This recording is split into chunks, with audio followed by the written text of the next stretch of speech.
Olá pessoal, aqui apresentando o projeto do Hackathon para a pós de arquitetura de software. A ideia do nosso projeto aqui, do projeto pedido para a gente, é um pipeline de extração de frame de um vídeo. Então, se eu tiver enviar para esse projeto aqui um vídeo de 10 segundos, a ideia é que seja extraído uma imagem de cada segundo desse vídeo e retornado um zip, disponibilizado um zip para o usuário baixar. A gente decidiu quebrar esse projeto como um todo em 5 repositórios. Então a gente vai ter um repositório da API, um do Worker, uma da Infra, um de banco de dados e um de Gateway. Aqui tem um desenho de como está distribuído o projeto, mas eu vou mostrar aqui um pouco melhor, explicar como todo o fluxo a partir do I/O. É, então, partindo do usuário, o usuário interage aqui no front-end, então a gente vai disponibilizar um front-end também vindo da nossa API. A API vai ter alguns arquivos estáticos ali, mais simplesinho, só para ter um ponto de entrada para o nosso usuário interagir com todo o nosso fluxo. O usuário então faz o upload do vídeo, então ele passa pelo API Gateway, pela nossa API. Então, como é que funciona aqui o upload do vídeo? A gente construiu aqui na conexão com S3 de URL pré-assinada. O que é uma URL pré-assinada? O S3 já retorna URLs pré-autenticadas para o usuário para que ele possa fazer o upload, porque se eu tiver que fazer um upload e partir por dentro da nossa API, nunca daria para enviar um arquivo muito grande aqui para dentro do nosso projeto. Então, quando a gente faz o retorno da URL pré-assinada para o usuário no front-end, a gente já conecta o front direto com o S3 e o usuário vai enviando pedacinho por pedacinho daquele vídeo para dentro do S3 sem passar por nenhum ponto de interação aqui dentro do nosso API. Então a gente não mantém uma conexão aberta, é muito mais performático e econômico aqui para a gente fazer assim. Além de que se o usuário recarregar a tela ou tiver alguma coisa assim, a gente permitiu que ele continue enviando o vídeo da onde ele parou, já que o S3 ele retorna vários micro pedacinhos permite que o usuário vá enviando micro pedacinhos daquele vídeo. Então se ele parar no meio do caminho, ele pode continuar de onde parou. Então uma vez que o vídeo tenha sido feito pelo upload para S3, disponível aqui, a nossa API publica no SQS avisando, ó, tem um vídeo baixado aqui dentro da nossa S3, pode puxar alguma máquina para processar. Então a gente criou o nosso segundo aqui repositório, nosso segundo microserviço, que é um worker que pega esse vídeo, então ele vai obter esse vídeo aqui dentro do S3, vai conectar ali, vai começar a processar ele via faz o processamento dele para poder extrair um frame por segundo, é, pega esses frames, essas fotos, né, e começa a salvar em outro S3 aqui, em outra pasta do S3, que é os outputs. Então ele vai montar um zip ali dentro desse S3 com todas essas fotos extraídas. A gente também faz uma forma que é onde a gente não fica com os dados contidos dentro do worker, né, a gente fica fazendo vstream. Então ele pega pedacinho por pedacinho, já vai salvando pedacinho por pedacinho dentro do zip para a gente não ficar com guardando todo o conteúdo do vídeo ou algo no sentido dentro da memória, senão a gente ia explodir a memória do worker também.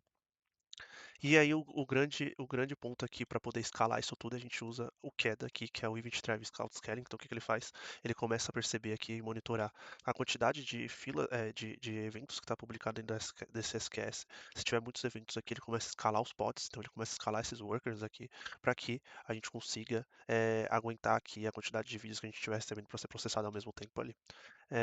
Quando tudo fica concluído, então o vídeo é disponibilizado aqui no Zip.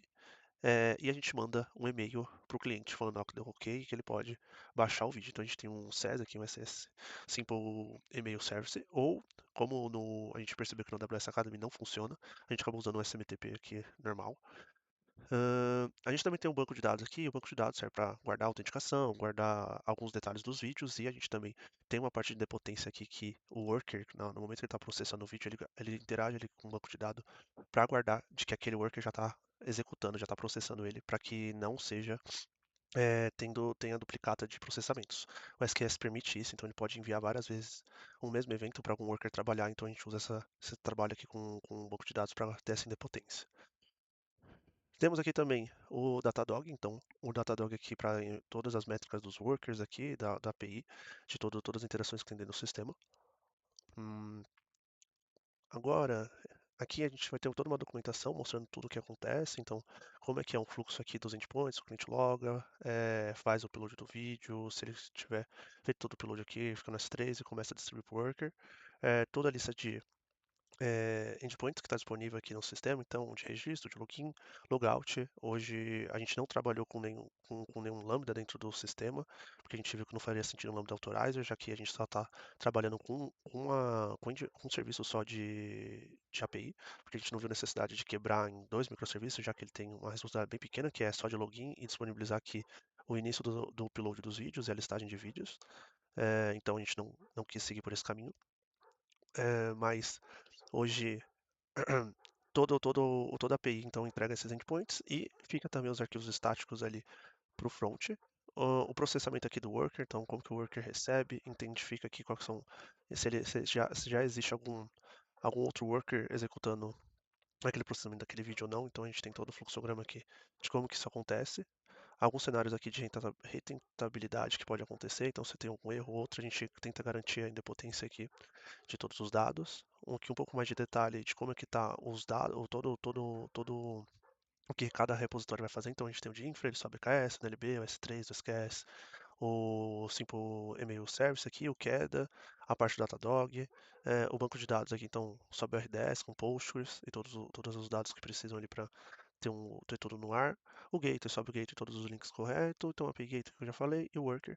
Um detalhe legal aqui para reforçar no API gateway, como a gente falou, a gente quis manter tudo dentro do mesmo serviço, porque a gente viu que ainda os escopos são pequenos, mas a gente já deixou tudo construído como sendo um monolito modular. Então, se a gente identificar que já vale quebrar isso daqui em outros projetos, em outros microserviços, tá já bem delimitado para que a gente tenha essa facilidade aqui para quebrar. Aqui só explicando qual seria a ordem de subir, algumas coisas de decisões, então por que a gente usou o SQS aqui, quais as tratativas que a gente tem para quando eles estão trabalhando e atualizando ali o status do vídeo sendo processado, a parte do upload aqui com uma URL pré-assinada, a parte de potência, como eu comentei, o worker, na hora que puxa um vídeo para processar, ele altera nosso banco de dados para que a gente tenha essa depotência onde não tenhamos dois workers processando o mesmo vídeo. É, Aqui a gente trouxe que até um pedido que tinha ali no material que talvez tivesse alguma coisa de cache ou um Redis, mas a gente não viu necessidade aqui em nenhum momento do projeto, optamos não ter. Um exemplo aqui que a gente poderia ter um cache ali para o login do usuário, mas aqui é tão simples aqui a parte do login que a gente optou por ter só uma parte de token ali simples gerenciada pela API. Aqui só um detalhe legal para lembrar que a gente deixou toda essa parte de stream que a gente faz ali, o worker para poder ler e salvar o objeto dentro do S3 ali na hora que ele está gerando as imagens. Então a gente usa aqui o pipe ali do Go para poder fazer todo esse processamento sem armazenar na memória. Como que o nosso Kera está configurado? Então hoje ele tem como mínimo dois pods, e aí aqui para o nosso scope faz sentido ele estar com dois pequenos ainda, né? Dois pods, já que a gente só está num projetinho pequeno, mas talvez seja interessante ter bem mais pods. E na hora que for escalando, vai aumentando ali dependendo da volumetria. Aqui algumas coisas de ciclos, como rodar, mas entrando aqui mais num exemplo, então aqui é o nosso front, acessando já via API Gateway, ali é o API que foi disponibilizado, e abatendo nos estáticos, aí eu vou logar. Ele cai aqui, então já tem alguns vídeos que eu fui enviando aqui de exemplo, mas vamos enviar um agora aqui. Então eu pego, tal, ele tem um preview aqui de como que eu quero ver o vídeo, vou enviar. Aí ele vai fazer o envio dos vídeos do vídeo via URL pré-assinado, eu acabei não deixando aberto aqui, mas ele enviou. A gente fica ali listando aqui, a gente faz um pooling no endpoint que lista os vídeos para poder ver o status dele atualizar. Aqui o vídeo já terminou e eu posso baixar o frame para pegar as imagens. Então aqui estou fazendo download, se eu abrir eu vou ter todos os vídeos extraídos. Então tá aqui, esse tinha 14 segundos, então extraiu 14 imagens. Quando finaliza, ele manda um e-mail, né? Então aqui eu estou usando o SMTP, um de sandbox, então tá aqui, ó, seu vídeo chegou agora há pouco. E ele me traz aqui também um e-mail todo personalizado aqui com o botãozinho para baixar também aqui o vídeo direto do e-mail. Vou baixar porque eu já baixei, né? É, Depois que faz todo o envio aqui, eu posso deletar ele aqui também se eu não quiser mais ter, então vem aqui e deleto caso o cliente não tenha necessidade de estar ele aqui mais.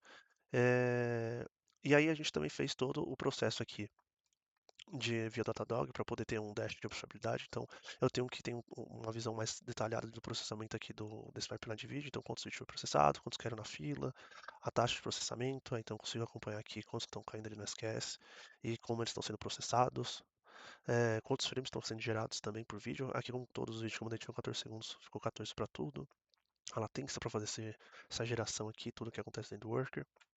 E eu tenho um pouco mais geral aqui, que tem coisas da API também, como que os endpoints estão sendo chamados, então tudo aqui no detalhe.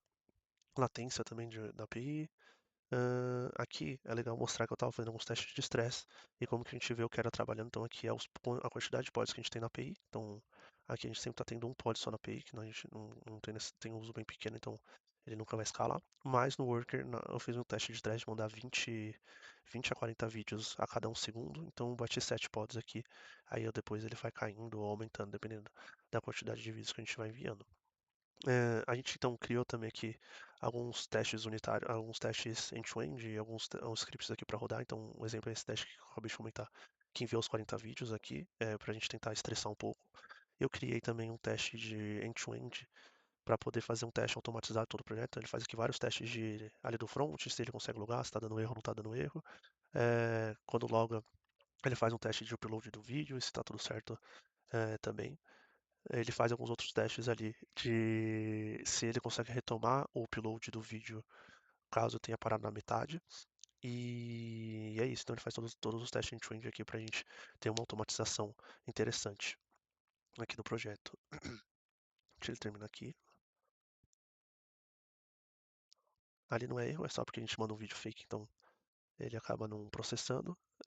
Então aqui deu sucesso, ele rodou todos os cenários que eu comentei aqui.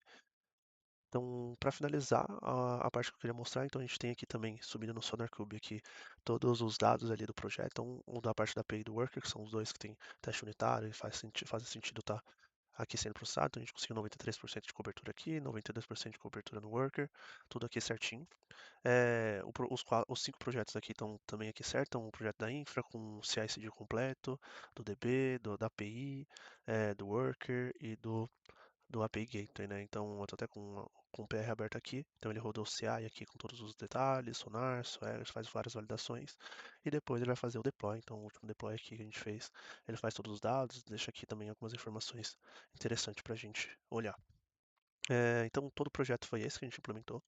É, um detalhe legal aqui para deixar, a gente também deixou algumas coisas configuráveis aqui via environment no worker, caso a gente veja que faça sentido extrair mais de um vídeo por segundo, a gente deixou aqui também a opção aqui da gente configurar quantos vídeos a gente quer que seja extraído, quantos frames a gente quer que seja extraído por segundo no vídeo. Então, se a gente quiser botar 30, 60 aqui, a gente pode, mas gera um arquivo bem grande, então a gente vai deixar um só, porque não faz sentido aqui para a gente ir testando.